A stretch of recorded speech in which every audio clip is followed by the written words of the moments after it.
السلام عليكم ورحمة الله وبركاته، ازيكم يا حبايبي عاملين ايه؟ ان شاء الله تكونوا بخير. النهاردة ان شاء الله هنعمل مع بعض كده بنطلون قطيفة سريع، وهنتكلم مع بعض شوية عن الأسعار وعن ازاي تظبطي شغلك وتنظمي نفسك، ونشوف كده نقعد نتكلم مع بعض شوية ان شاء الله.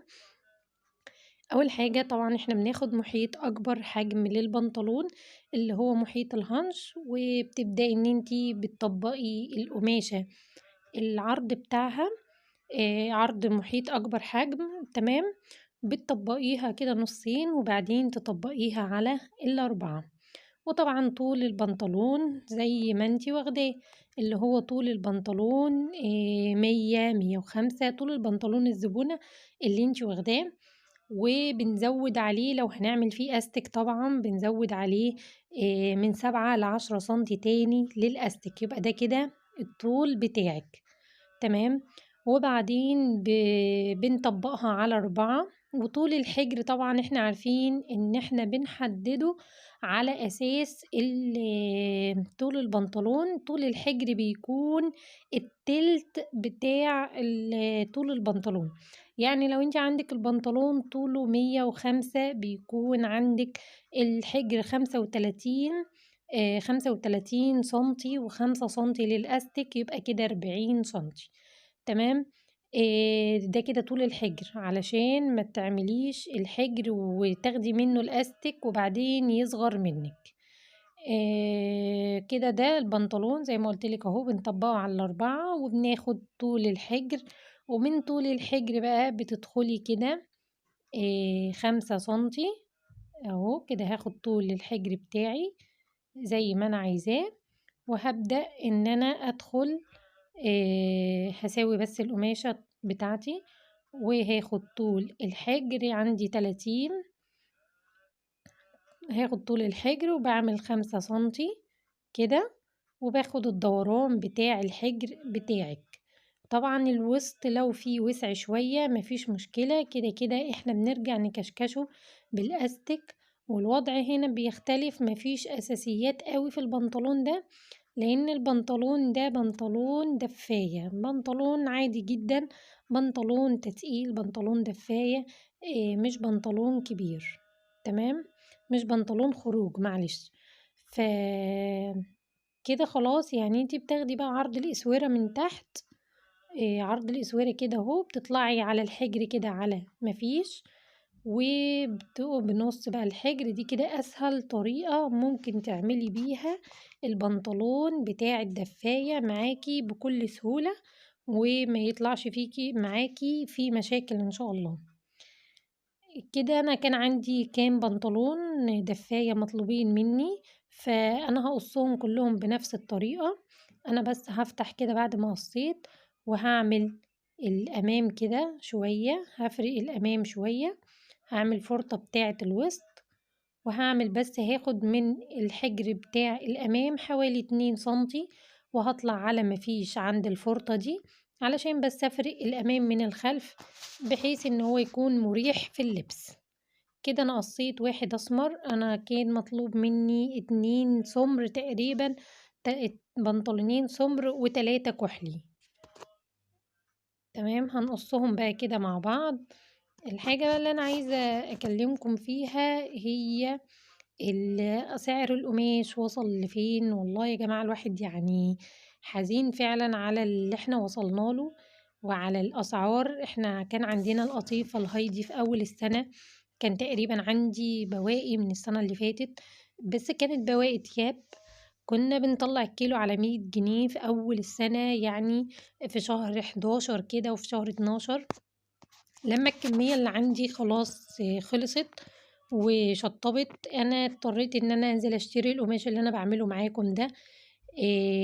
جبت قبل دي، جبت كمية كانت على 120، وبرضو الحمد لله ربنا كرمني وطلعت. وطلب بقى البناطيل دي انا اضطريت ان انا اروح اجيبها، ما رحت جبت البناطيل القطيفة الهايدي السادة يا جماعة، انا جايبة الكيلو ب140 جنيه، كيلو ب140 جنيه ده يعني يعني البنطلونين بيحتاجوا معايا، لو البنطلون 105 البنطلونين بيحتاجوا أكتر من مترين، لأن هو الكيلو بيجي مترين.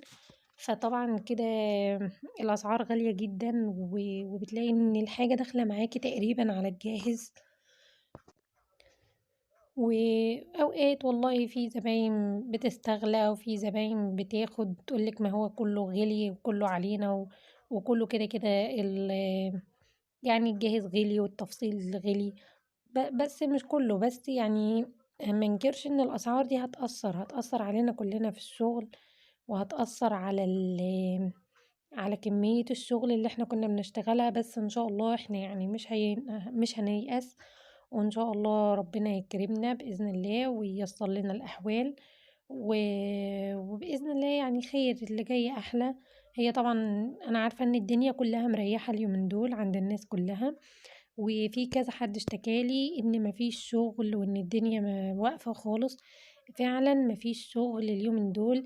بس حتى من غير ما الأسعار تغلى ولا أي حاجة، هو كل سنة في نفس الميعاد، في نفس الموسم كده، في نفس الميعاد في الشهر في السنة ده بتكون الدنيا مريحة شوية، علشان ده شهر فاصل بين الشتاء، ماشي، وبين ان انت ان شاء الله داخل عليكي رجب. كل عام وانتم بخير. ان شاء الله الناس هتبدأ بقى تدخل على موسم جديد، الا هو موسم العيد ان شاء الله.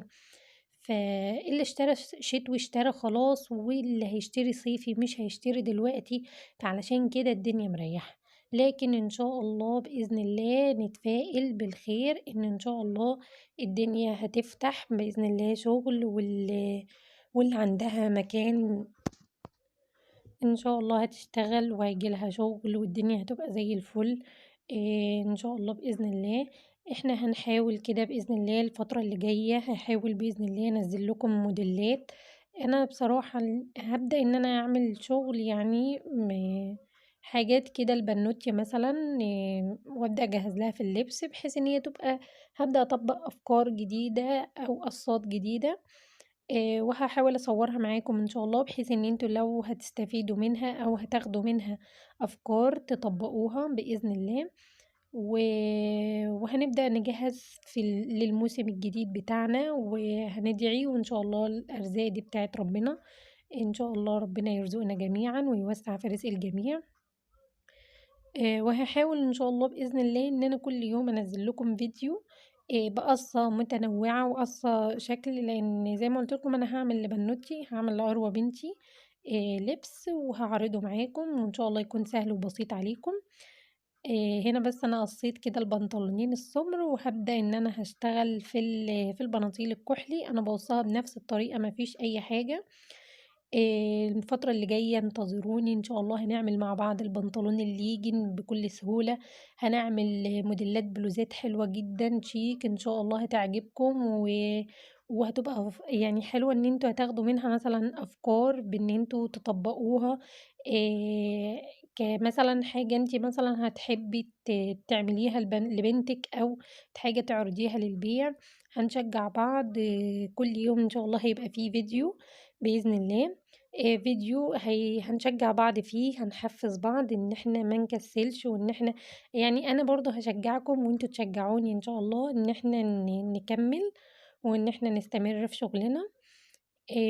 دي حاجة. تاني حاجة ان شاء الله إن في ناس سألتني مكان شغلي فين، وهل المكان في البيت؟ لا، انا المكان انا مش واخدة مكان في البيت، انا واخدة مكان برّه. إن شاء الله برضه بإذن الله قريب جدًا هاعمل لكم جولة في المشغل بتاعي، وهاعرّفكم أنا بانزل مواعيد الشغل إمتى، وبارجع إمتى، وبامشّي اليوم إزاي، وكل حاجة بإذن الله هتكون هنشاركها مع بعض.